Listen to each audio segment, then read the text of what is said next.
5 things we learned from Manchester United 3, Arsenal 1. Antony with a brilliant debut goal. Marcus Rashford looking like a complete new player. Dalot improving as always. Varane and Eriksen key to this United side. McTominay putting in a 10 out of 10 performance. And Ten Hag beating Arteta on top of Klopp. But again, Ten Hag subs making the difference, controlling the game. Ten Hag is a tactical mastermind. Ten Hag is a top manager. You can tell he's a genius and he's got this game-changing idea when he puts on subs to win the games, but also the secret behind unlocking Rashford's form. Hello and welcome back to Alice Talks Football, and today's video is 5 things we learned from Manchester United 3, Arsenal 1. Let me know if you want to see this as a regular series where I do my post-match reaction right after the match, then the next day I do 5 things we learned, actually analysing the game and what we learned from the game, looking into the quotes, what pundits have said, and more. I did this for the Liverpool game and you liked it, so if we have big wins and good wins, or even every game, let me know if you want to see this as a series. But let's get into the first thing we learnt versus Arsenal,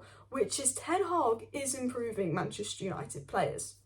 Now, before I get into my first point, I just want to point out that this video is sponsored by the OneFootball app. There will be a link in the second line of the description to download the OneFootball app for completely free. It is my favourite football app. I literally have it downloaded on my phone. All I do is click, open the app, and all the news that I need is there. There's the score updates so I can know what's going on in the other matches. There's all the United news and there's all the general football news on the OneFootball app, and I use it to stay up to date with all the information, and a lot of it I do use in my videos, so I highly recommend downloading it because it's free, it's easy to get up, and it just updates you on all the footballing news.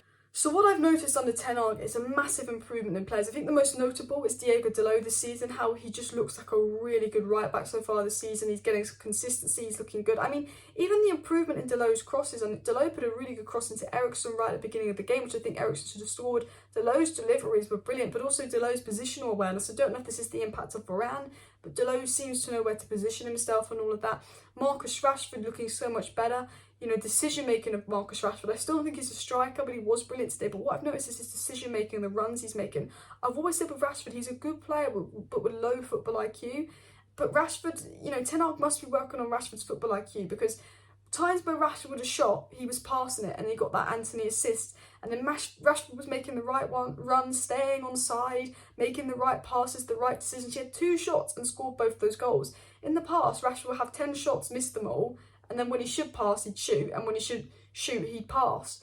Whereas Rashford today was just getting all his decisions right. And you can see a massive improvement in Rashford. You can see a massive improvement in Dalot. And Scott McTominay all of a sudden is improved massively. 100% pass accuracy for Scott McTominay today. But defensively, off the ball, it looks like a bit of coaching off the ball and discipline for Scott McTominay. And he looks like a different player. And you can tell Ten Hag is a great coach. He's massively improving players. The second thing we learnt from today is that Antony is going to shine at United. A lot of people sceptical about Antony, you know, 8 goals in the Eredivisie, high price tag. He has so much pressure on him, and he scores on his debut. I thought he was brilliant on his debut, off the ball, making tackles, interceptions, flourishes in Ten Hag's system. I think the fact that he scores, it takes a lot of pressure off Antony, because I think if he doesn't score in his first few games, people get on his back. You see confidence is low. You saw that with Sancho and the likes of HAG'S coming from a smaller league. But I think today taught me that Antony is going to shine. And look how Alessandro Martinez is shining from Ajax. People doubted him and his height. Look at Malacia shining. Look at Eriksen shining. I'm very confident that every single one of these players that Ten Hag pushed extensively for is going to shine, because they know Ten Hag's system. I've always thought Antony would shine the Ten Hag system in Ajax. I always thought he'd shine in the Premier League. But today you could just see there was a real player at Antony. He's not even at his best. He's not even 100% sharp. He's not even 100% match fit. And he got a goal versus Arsenal. And Ten Hag even said about Antony, he said, I know what a threat Antony can be. We needed a bit of that off the right wing. His pace, his dribbles, his expressions. He lacks a bit of power because he missed some trainings, but you can see his potential. Ten Hag even saying Antony's not 100% there yet, but you can see what he does. Okay, the third thing we learned is that Ten Hag is a very good manager at adapting things. I spoke about this in my match reaction. Ten Hag can adapt a lot of things. He's a very adaptable manager. He saw his first 2 games didn't work. He tried to play attacking football against Brentford and Brighton in his first 2 games of the football he wanted to play, but he realised it didn't work at Manchester United because he doesn't have the players to do that. He realised we're conceding a lot of goals. We don't have the defensive stability to play this all-out attacking football. I'm missing a profile in midfield.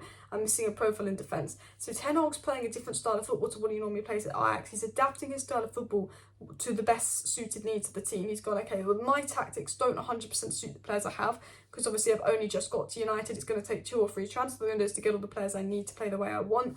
I'm going to adapt my style when we're playing this more defensive counter-attacking style rather than possession-based style, but he's winning games. It's the fact that he can win games adapting his style, but also Arsenal make it 1-1.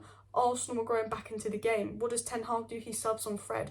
I thought the Fred substitution changed the game. Whenever we're 1-0 up, we seem to start the second half quite poorly. Teams go into the game, and then Ten Hag makes his Casemiro sub, his Fred sub, his Ronaldo sub. I thought the Ronaldo sub was brilliant. I thought the Casemiro sub, made an impact. I thought Fred sub was brilliant. I think the Ronaldo and Fred subs made the real difference, which came on in the 60th odd minute. And you can see that Ten Hag's subs had an impact on the game. You can see Ten Hag is very tactically aware. He beat Klopp, he out-tacticked Klopp, he got his substitutions right against Klopp, he got his substitutions right against Arteta, he out-tacticked Arteta, he saw the subs Arteta made, he kept Rashford on thinking we can exploit them. It's very obvious Ten Hag is a very intelligent manager. He's adapted his play style so it's more defensive so we can keep clean sheets. He's working to build up from the back onwards, but he's also making the right substitutions. The fourth thing we learnt from this today is that Erik Ten Hag's new signings are key. In the past, Man United have signed players and then you never really see them, and when they do play, they need a year to adapt and all of that.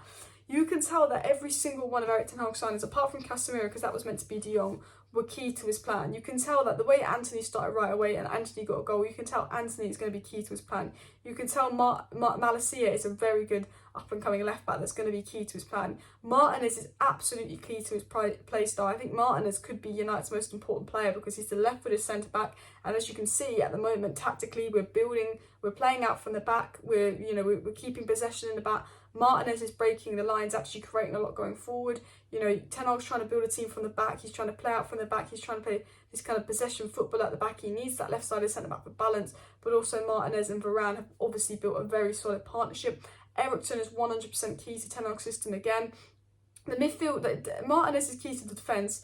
Eriksen's key to midfield, and Antony is key to the attack. All three of the signings have an impact. The way Eriksen's controlling the game, what Eriksen does off the ball, Eriksen and Bruno are working incredibly hard out of possession. Eriksen just outruns everyone on the pitch, and Eriksen is dictating play for United. Martinez is dictating the defence, breaking the lines.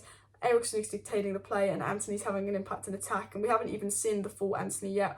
We saw a half-ready Antony score a goal against Arsenal, and you can see with Erik Ten Hag, every single signing that he got is a Ten Hag signing, and they all have a part in his system, and that makes me believe all his signings are going to succeed. The fifth and final thing that we learned from today's game is that everyone looks happy at Manchester United. Ten Hag has been part of a big mentality change. One of my favourite things was the fact that Ronaldo was clapping the Antony goal and just looked really happy. Ten Hag has just changed the whole mentality of United. Everyone looks happy, everyone's smiling. Look at them all hugging each other and actually just smiling after the game. Look at them all cheering together. Look at them all on Instagram saying, a pleasure to play with you. Look how happy Antony was to score that goal and the teammates were for him. Look at the mentality change.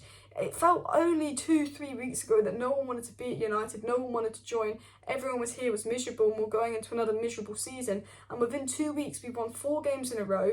We are nearly, we're 3 points off top of the league. We're back in 5th, but every player seems happy to be here. The mentality changed, the body language, the squad looks together. I almost feel like I can start to trust this squad again.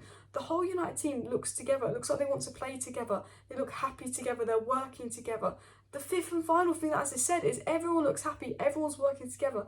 And we can actually finally see some team morale at United, and potentially a team I could trust. And Roy Keane even said there's a bit of character building going on with this Manchester United team. And Erik Ten Hag said after the game, we have to keep pushing mentality and attitude. I think there's a lot of room for improvement, but everyone has to bring the maximum every day to Carrington to bring the process in the right direction. And you can tell Erik Ten Hag's mentality, his winning mentality, and his hard work rate is starting to rub off on the side. That is 5 things we learned from Manchester United. I'm about to say 5-0 Arsenal, I wish. 3-1 Arsenal. Let me know if I've missed anything out that you thought we learnt from the game as well down below. Smash a like, smash a subscribe. We'll be back live later. See you then. Bye.